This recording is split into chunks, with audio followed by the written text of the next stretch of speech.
조선 19대 임금 숙종대왕. 그는 백성들의 삶을 직접 살피고자 뇌관 한 사람만을 데리고 민정시찰을 자주 하였다. 어느 날 숙종이 멀리 수원성 가까이 말을 타고 민정시찰을 나갔는데 흐르는 냇가를 지날 무렵 허름한 시골 총각이 관 하나를 옆에 두고 슬피 울면서 냇가의 땅을 파고 있었다. 묘자리라는 것은 산에 쓰는 것이지 파는 족족 물이 솟아나는 냇가에 묘자리를 파고 있는 더벅머리 총각이 괴이하게 느껴졌다. 숙종은 그래도 무슨 사연이나 곡절이 있겠지 하며 그에게 다가갔다. 여보게 총각, 여기 있는 이 관은 누구 것인가? 제 어머님 시신이 들어있는 관입니다. 그런데 왜 물이 나는 냇가를 파고 있는가? 이곳에다 묘를 쓰려고 하는데요. 짐작은 했지만 어처구니가 없는 숙종이었다.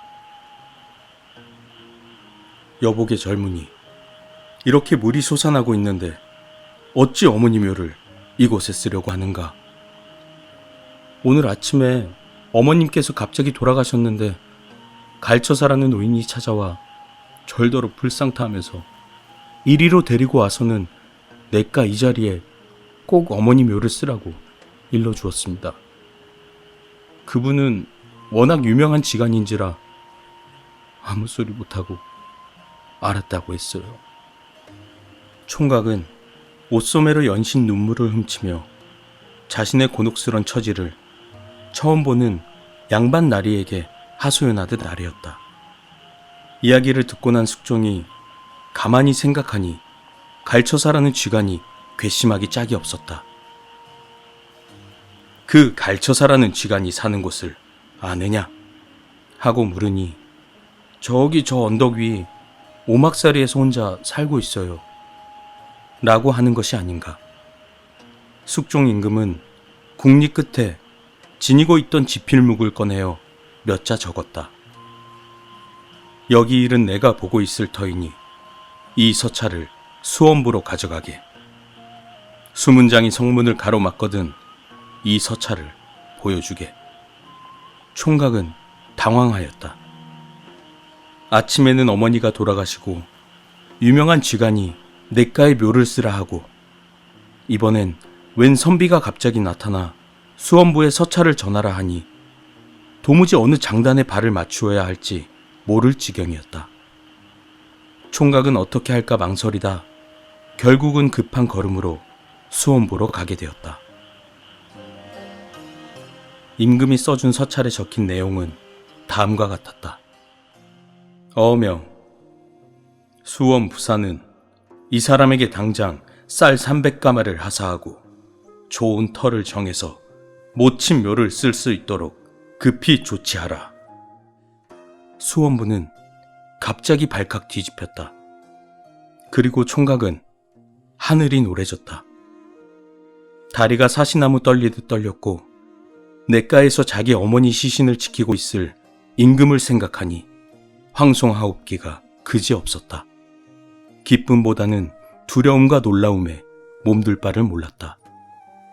한편 숙종은 총각이 수원부로 떠난 뒤 갈처사를 단단히 혼내주려고 총각이 가르쳐준 갈처사가 산다는 곳에 올라갔다.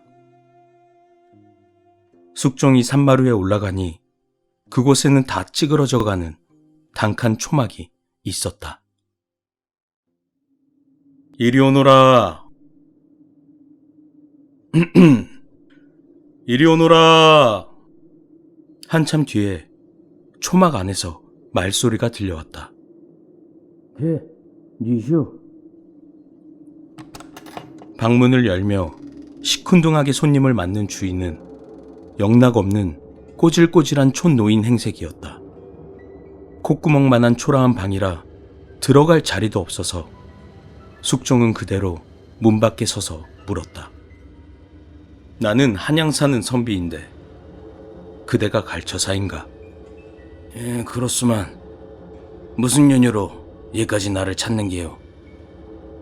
오늘 아침 저 아래 모친상을 당한 총각한테 내과의 묘를 쓰라 했는가? 그렇소. 근데 그게 뭐 잘못되었어?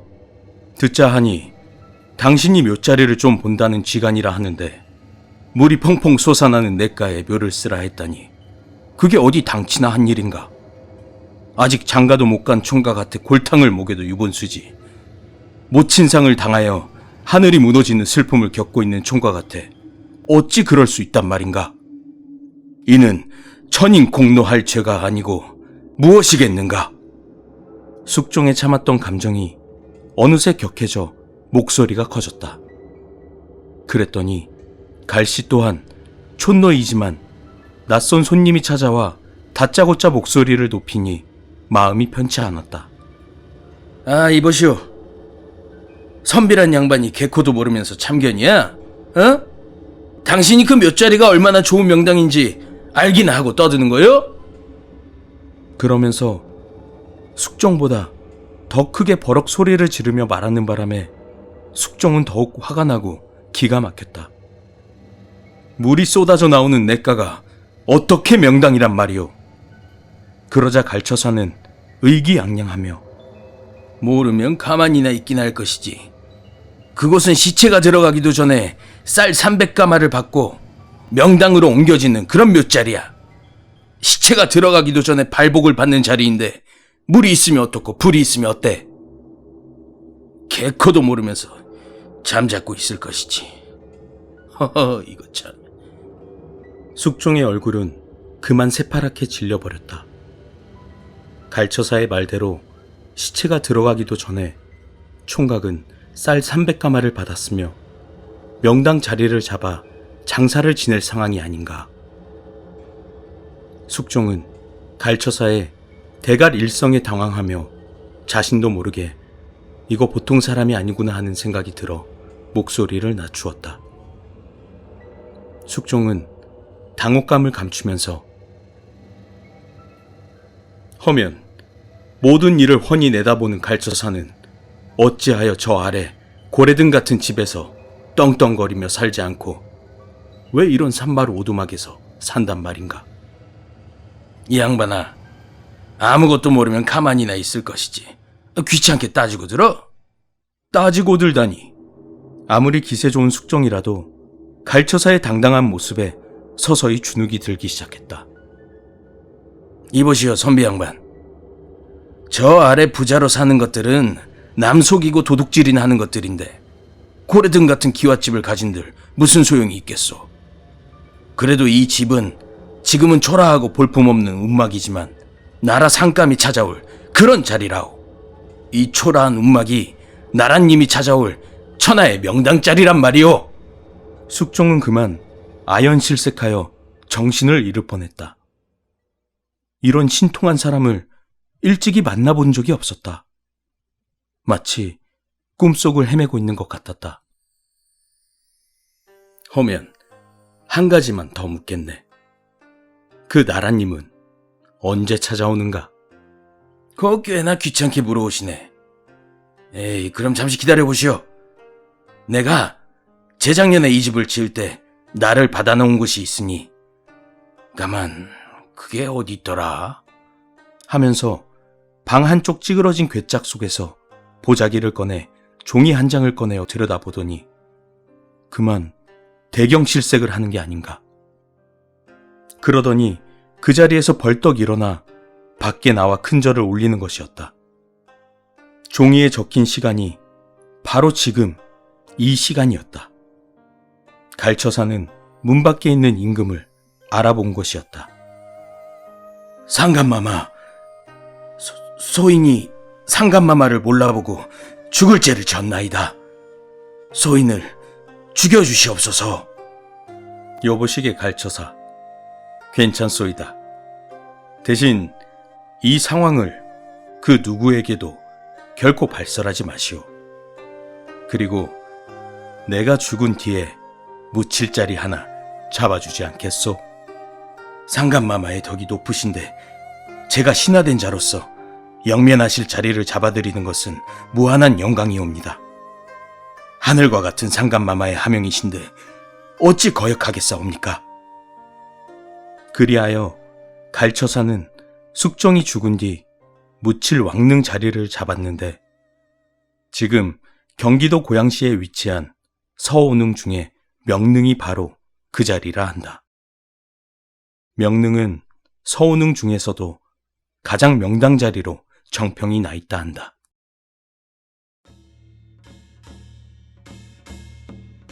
끝으로 갈처사가 호련히 떠난 뒤 언제부터인가 이런 시가 전해오고 있다.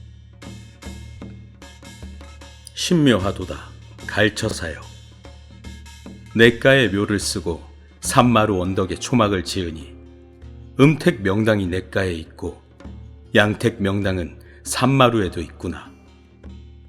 임금을 호통치면서도 죄가 되지 않으니 풍수의 조화는 국법도 넘어가네.